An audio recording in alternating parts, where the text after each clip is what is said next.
شكرا السيد الرئيس المحترم، شكرا السيدات والسادة النواب المحترمون على هذا التفاعل وعلى التدخلات الغنية.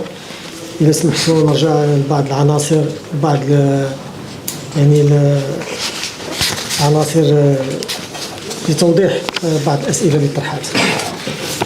بغيت نأكد أولا مرة أخرى أنه مهم نعاودوا هذا القول، أن جميع صفقات الأدوية كتمر عبر طلب عروض شفافة اللي كتحترم القانون. وأنا شخصيا ما كنتقبلش أي خلل في هذه طلبات العروض، والكل سيأخذ المسؤولية ديالو. لأن ملي كنتكلموا على طلب العرض اللي كيدار راه ماشي شخص واحد في الإدارة اللي ياخذ هذا الملف وكيدبرو وكيخرج طلب العروض وكيعطي يعني لوغ دو سيرفيس باش يطبق الصفقه. كاين مجموعه من المتدخلين، كاين مجموعه من المراقبين، كلهم كيديروا خدمتهم وكل واحد كيتحمل المسؤوليه ديالو. الى اليوم شي واحد عنده اي دليل ان الاداره ما احترماتش القانون، جيب لنا هذا الدليل، جيب لنا الدليل تحطوه نشوفوه. إلا شي واحد عنده أي دليل أنني كوزير شخصيا عطيت شي طلب العروض لشي حد وما عرفتش كيفاش غندير باش نعطي شي طلب العروض لشي حد، ولا لو ديلي دينيسي، ولا ما احترمتش القانون، يجيب لنا الدليل. إلا عنده شي وثيقة أنني كتبت باش نعطي شي معلومة يوريها. إلا عنده شي ميساج صيفطو يجيبو. إلا عنده شي واحد سمعني هضرت شي حاجة يجيبو يتكلم. أي دليل خصو يتحط باش عاد نتكلموا على هذا الموضوع. ما يمكنش نتكلموا على موضوع بلا ما نجيبوا الأدلة. والحمد لله في هذه البلاد عندنا مؤسسات دستورية اللي هي مكلفة بالرقابة. المجلس على الحسابات، مجلس منافسة، الهيئة الوطنية للنزاهة ومحاربة الرشوة، هذه كلها هيئات اللي كاينة. إذا ملي كنوجهوا هذه الاتهامات وكنقولوا أنها كاينة فضيحة كبيرة بأنه كاين تضارب المصالح، أننا كنعطيو هذه طلبات العروض بواحد الشكل اللي هو ماشي شكل قانوني، راه كنمسوا كذلك المصداقية ديال هذه المؤسسات، وهذا راه مهم جدا. نرجع إذا سمحتوا المسألة ديال كاسير وديال لي زاتي، يعني تراخيص مؤقتة. كنظن أنه كاين واحد سوء مفهوم كبير جدا. كنقولوا أنه ملي كنعطيو هاد لا ولا القول اللي كنقولوا دابا اللي كنسمعوا هاد لي زاتي، كنظنوا انه اللي غياخذ لوتوريزاسيون طومبورير لا راه بحال غنعطيوه الصفقه مباشره. هذا راه خطا. اللي كياخذ هاد الرخصه راه الا ما كانش الصفقه راه ما غاديش يتقدم. يعني الصفقه شفافه داخله في الشفافيه. صافي كو حتى في القانون اللي عنده لا راه عنده الاسبقيه على اللي عنده لا. يعني ملي كتجي الوزاره كدير واحد الصفقه لواحد الدواء وتعطي الوكاله لا راه الا جا مول لا وحط يعني ساهم في هذا طلب العروض، لا كيتحيد، ما كيفتحوش كاع حتى ما كيتفتحش كاع حتى لي فينونسيير ما كتفتحش، ما كنوصلوش كاع ليها، كيتحيد اوتوماتيكمون لانه كاين الاسبقيه لمول لا لانه مول لا كنعرفوه وكاين يعني هو فاعل اقتصادي اللي معروف عند الوكاله وعنده الرخصه ديالو وعنده هذا، وكتعرفوا الوكاله وكتعرفوا الوزاره. يعني كاين ماشي بروسيدور اللي هي ديكسيبسيون. اذا ما يمكنش نقولوا ان لا راه كيعطي واحد الامتياز للشركات باش تاخذ صفقات. فعلا بعض الاحيان كيكون واحد الانقطاع، وهذا الانقطاع راه حنا قبل ما نعرفوه راه السوق كلها كتعرفو، ماشي حنا.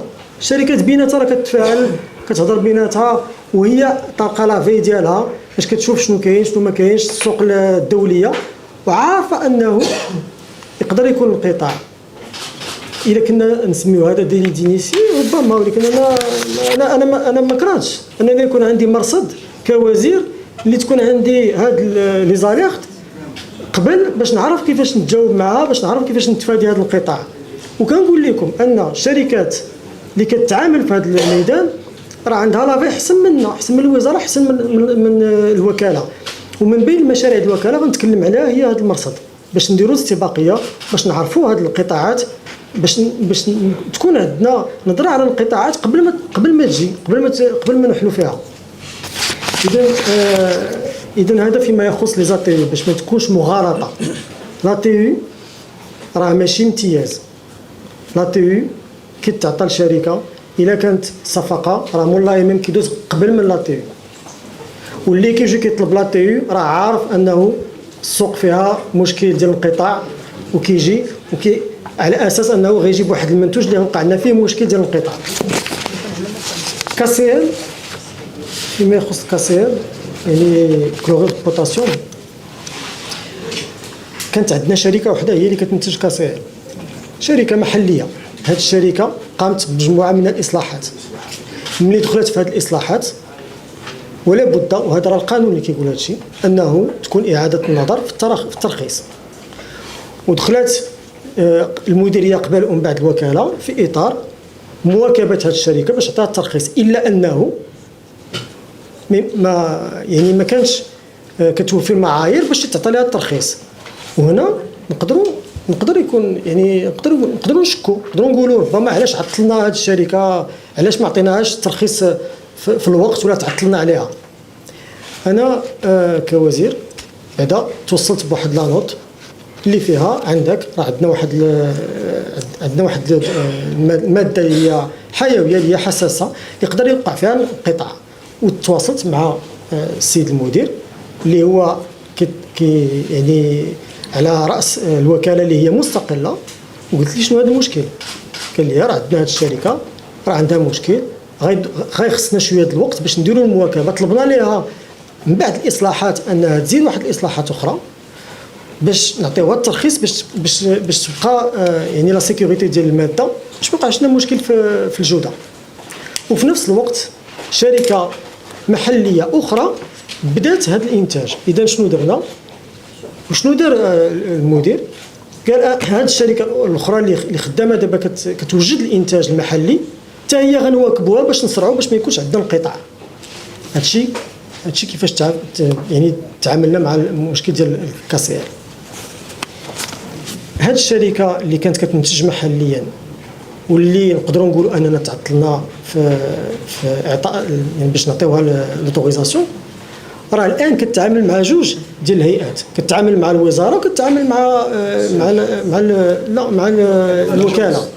يعني الا وقع عليها مشكل مع الوكاله، ولا الوكاله تعطلات عليها، ولا الوكاله ما بغاش تعطيها الرخصه ديالها، ولا الوكاله صعبات عليها انها تاخذ لوتوريزاسيون ديالها، اشنو كيمنعها الان؟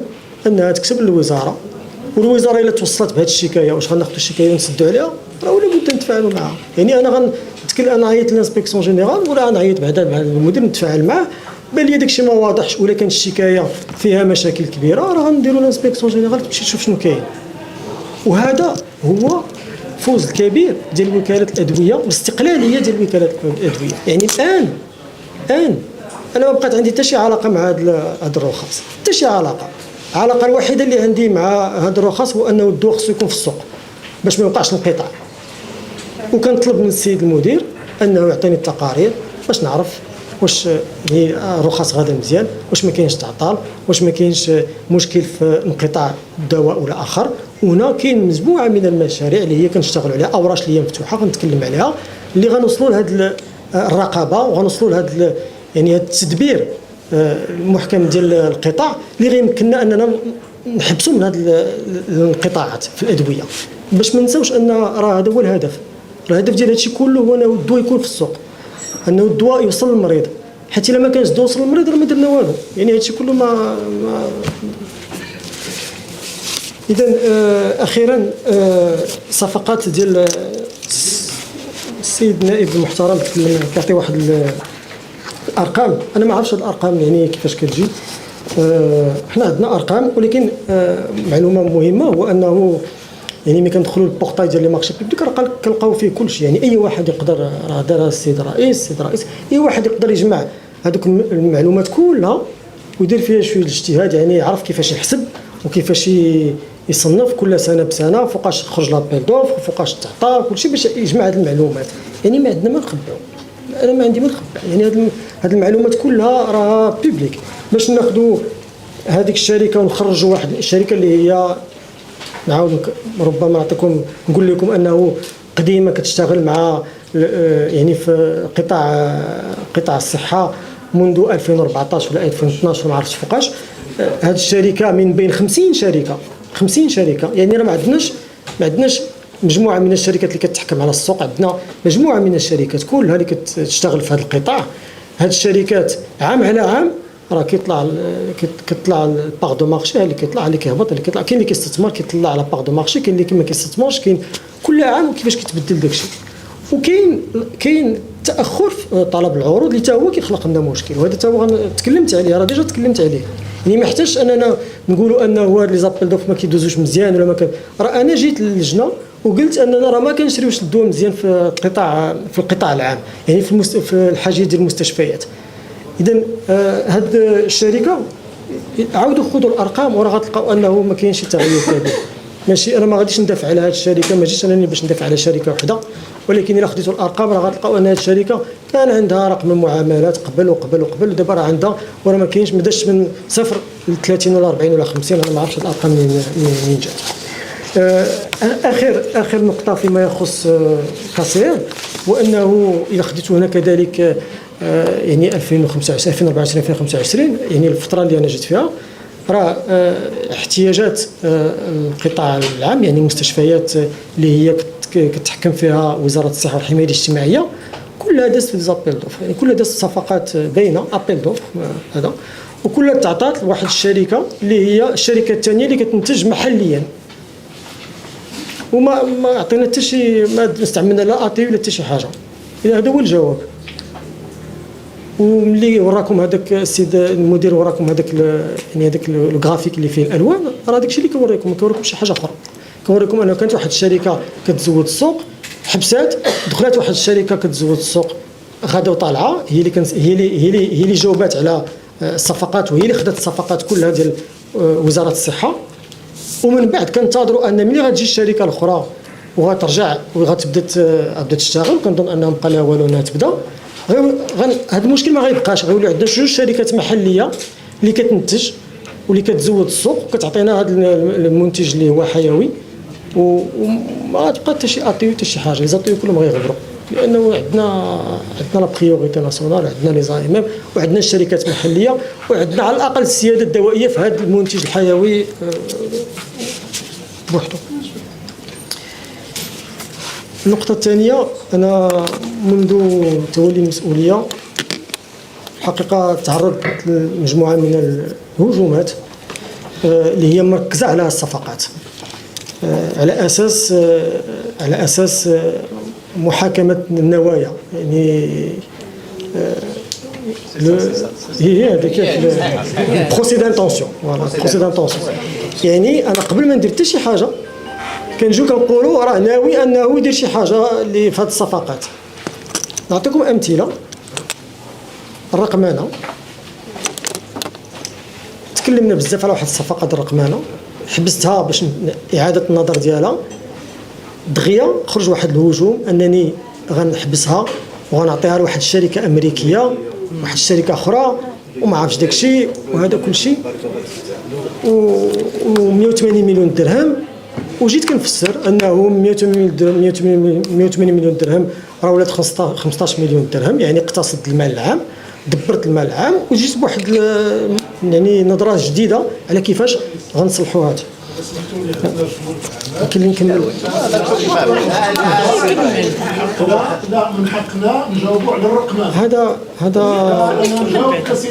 سيدنا ابن محترم، سيدنا ابن محترم ماشيش نائب كيهضر على الصفقات بالشكل العام، كيهضر في الصفقات بالشكل العام، وخليه حتى يكمل. الله يجازيك بخير السيد ابراهيم. ديالنا جدول الاعمال ماشي هو الرقمنه. نعاود نجيبو يجي السيد الوزير الله يحفظك. سيد نائب محترم، ما جيتش نتكلم. ماشي تتكلم على الرقمنه، يعني ما نجيش نتكلم على الرقمنه والساده النواب المحترمون كلهم تكلموا على بزاف. ابراهيم الله يخليك طول بالك. كمل السيد الوزير. ورا السيدات والساده النواب المحترمين تكلموا على مجموعه من كاين حتى اللي تكلم على لي مورغ، وانا راه كنتصنت، راه سمعت لي مورغ راه قيت باش نمشي نشوف هذا المشكل ديال لي مورغ شنو فيه. وإلا تكلمت على الرقمنه نتكلم لكم كذلك على الحراسه اللي هي ما كانش داخله عندنا في الاصلاح. اول مره غنسمع هذا المشكل ديال الحراسه هنا في هذه اللجنه، جا من الاغلبيه ومن المعارضه كتقول لي راه عندك مشكل في الحراسه. انا ما عنديش كاع انا في البروغرام، مشيت ليه وحاولت نعالجه ودرت كنشوف كيفاش غنعاود باش نطلع في الجوده ونحل هذا المشكل، الا انه خرجت عليا انني صيفط واحد الاس ام اس باش نحبس الصفقات. ما عرفتش هذا الاس ام اس مازال هذا اس ام اس شكون باقي كيسمع الاس ام اس؟ ما قلنا واتساب، ما قلنا سينيال، ما قلنا تيليجرام. المهم هذا الدليل ما كاينش فين مشى، ما بقيناش كنهضروا عليه. وقالوا انني غنعطي صفقه لواحد الشركه كبيره ديال شي واحد اللي ما كنعرفوش انايا، ما بقاش هادشي. ولا جيتوا تشوفوا دابا صفقات الحراسه كثير من الشركات اللي كتجاوب عليها، وانا بعيد على هادشي. انا الخدمه ديالي كوزير عطيت الاطار، عطيت التوجه للاداره، كنقول لها شنو بغيت هذا المعيار، هذا المعيار، هذا المعيار، ديري خدمتك. وطبعا الادويه يعني حنا فيها دابا. اذا هذه الهجومات كلها يعني مع الاسف بدون ادله، هذه محاكمات النوايا راه يلاه بدينا. يعني الا جينا نشوفوا كاع الاصلاحات اللي غنمشيو لها دابا، وانا نعطيكم من دابا فين غتهاجموني. التغذيه، الاستقبال، هادشي كلشي صفقات، كاينه لا ليست طويله بزاف. يعني ما راه عارفكم متبعين. المهم انا غير كنقول لكم سيدي ابراهيم اذا هاد الصفقات المهم الى يعني حنا خصنا نشوفوا دابا فين هي المسؤوليه. يعني ما يمكنش اننا نجيو نبدا نقولوا شي حاجه بلا ادله. انا كنحترم يعني الراي، اذا كانت شي نقد على الطريقه باش كنشتغلوا، اذا كان شي مشكل، اذا كان شي خطر في شي مبادره، اذا كان هادشي كلشي راه كنتفاعلوا معاه، ما عندنا حتى شي مشكل. ولكن باش تكون يعني نجيو نحطوا واحد القول بلا ادله، كنظن ان هادشي راه كيخلق يعني توتر. اخيرا بغيت في واحد النقطه الاخيره نرجع القراءه على مجموعه من القرارات اللي تكلمنا عليها. القرارات ديال اللجنه الاستطلاعيه اللي جات يعني مجموعه من الخلاصات والتوصيات بما فيها اولا احداث الوكاله الوطنيه للادويه ومنتجات الدوائيه مستقله. كذلك تكلمات هي التقارير عندي قريتها كلها. الأنظمة المعلوماتية، إعادة النظر في مساطر الترخيص، إعادة النظر في سعر الأدوية، يعني جميع المواضيع اللي كنتكلموا عليها منذ مدة، اللي هي معقدة، أوراش معقدة فيها مجموعة من الصعوبات، واللي منذ هذه التقارير يعني ما تمكناش اننا نحققوا يعني دي زافونسي في هذه الاوراش. انا جيت يعني منذ سنه هذه الاوراش كلها فتحت الورش ديال تسريع تنزيل وكاله الادويه ومشتقاتها، وما كانش داكشي سهل. السيد المدير راهو عارف، دزنا من مجموعه من الصعوبات ومازال دابا عندنا الصعوبات. اذا بما ان هذه الوكاله كانت عندها، وانا عارف انها عندها اهميه كبيره في هذه الاستقلاليه بالضبط، اشتغلنا باش ننزلوا بسرعه هذا الورش المهم. وملي درنا مجلس الاداره ديال الاول ديال الوكاله، كان عندنا تنزيل ديال الاورغانيغرام، كان عندنا تحويل الموارد البشريه، وكان عندنا يعني الاستراتيجيه ديال، ولكن في وقت محدود، يعني بعض الاشهر في 2025 خرجنا من هذاك الجدول ديال مجلس اداره ومشينا. كنحاولوا اننا نسرعوا بعض الاوراش اللي هي استراتيجيه اللي هي مهمه باش غتمكن ان الوكاله تشتغل باحسن الظروف. شنو فيها اعاده النظر في المساطر ديال الترخيص. وشنو في هذه اعاده النظر فيها الرقمنه، ودخلنا في الرقمنه وراه كنشتغلوا عليها دابا، لان عارفين ان هذه الرقمنه هي اللي غتمكننا اولا من التسريع، اولا من اعطاء الشفافيه، لا الشفافيه بالنسبه للفاعلين الاقتصاديين، لا الشفافيه بالنسبه حتى النواب المحترمون اللي كيطلبوا واش هاد الصفقات كتعطى، واش هاد الرخص كتعطى مزيان ما كتعطاش. حنا بغينا نمشيو لهاد الشفافيه كلها عبر نظام معلوماتي جديد. طلبت كذلك انه يكون عندنا مرصد للادويه. الان ما عندناش مرصد للادويه، يعني بغينا نتكلموا على الكاسيل، فما يمكنش دابا لحد الان ما نقدروش نقولوا من دابا 3 اشهر 6 اشهر شنو غيوقع عندنا في الكاسيل ولا مجموعه من الادويه اخرى ولا الادويه اللي هي جاري بها العمل في الوطن. عندنا معطيات كنجمعوا هذوك المعطيات، كيخصنا شويه د الوقت باش نديروا لها التحاليل، باش نثبتوها وباش تعطينا واحد الرؤيه. انا كنظن ان هذه المعطيات خصها تخرج في الوقت، يعني ملي كنطلبوها خصها تعطينا نظره في الوقت ديالها، ماشي غنتسنى شهرين ولا 3 شهور باش نعرف واش غيكون عندي انقطاع ولا واش واحد الدواء كاين ولا ما كاينش. اذا طلبنا من السيد المدير انه يسرع في هذا المرصد لكي نصل الى الشفافيه. ثمن الادويه حتى هو يعني كان ربما هذا الورش ما نقربش ليه كاع. من 2013 دار داك المرسوم، كنقدر نقول انا هذا الشيء معقد بزاف، يعني باش ندخلوا في هذا بزاف ديال الاوراش اللي هي صعبه، نخليو ونشوفوا نعطيو الوقت. الا انه دخلت في هذا النقاش ودخلت في النقاش مع جميع الفاعلين، لا يعني اللي كينتجوا، لا المستوردين، لا الصيادله، وتا هما فتحت معاهم الورش ديالهم الصيادله لانهم عندهم مشاكل. اذا هذا الورش تفتح وفتح لنا كذلك مساطر الترخيص. هذا بعدا اولا هذا المرسوم راه دابا عند مجلس المنافسه اللي كيدرسوا، يعني راه حنا غاديين، راه ماشي غير هضره، حنا غاديين يعني في التنزيل ديالو، وصل لاخر مطاف في السيركوي دابروباسيون. وحلينا كذلك مرسوم ثاني اللي هو مرسوم ديال التراخيص. وهذا المرسوم ديال مساطر التراخيص حتى هو في اعاده النظر الان، يعني راه الورش مفتوح. عندنا واحد المشروع مرسوم اللي هو كيتناقش الان باش نحاولوا كذلك نسرعوه. الانظمه المعلوماتيه تكلمت عليها صيادله. اذا انا اليوم غير كنتسائل، يعني هاد الاوراش كلها حنا عارفين فيها مصالح كبيره وقديمه.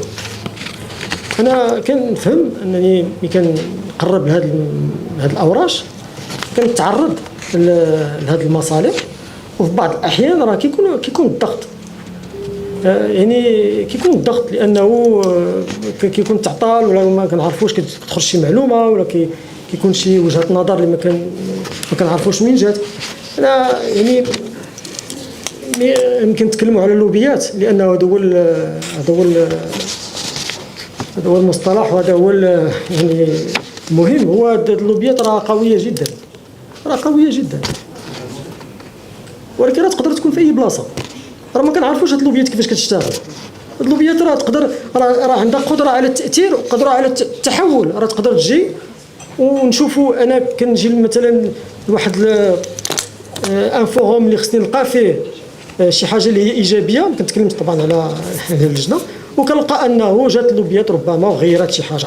اذا كنظن انه لابد نكونوا واعيين ان هذا توجيه النقاش العام خصنا نحضروا مع يعني المغالطات، وخصنا نحضروا مع يعني هاد لا كاباسيتي ديال اللوبيات انها تدخل وتغير وتاثر على الراي العام للدفاع عن المصالح ديالها، لان المصالح ديالها في بعض الاحيان راه على حساب المصلحه العامه. وانا لست من هذا الطرف ولست العب بصحه المواطنات والمواطنين. وشكرا لكم. تخرجوا ما تنساوش تابوناو في قناة اشكاين وتفعلوا الجرس باش يوصلكم الجديد في الحين. اذا عجبكم المحتوى بارطاجيوه مع اصدقائكم، ولمزيد من الاخبار تيليشارجوا تطبيق اشكاين من بلاي ستور واب ستور.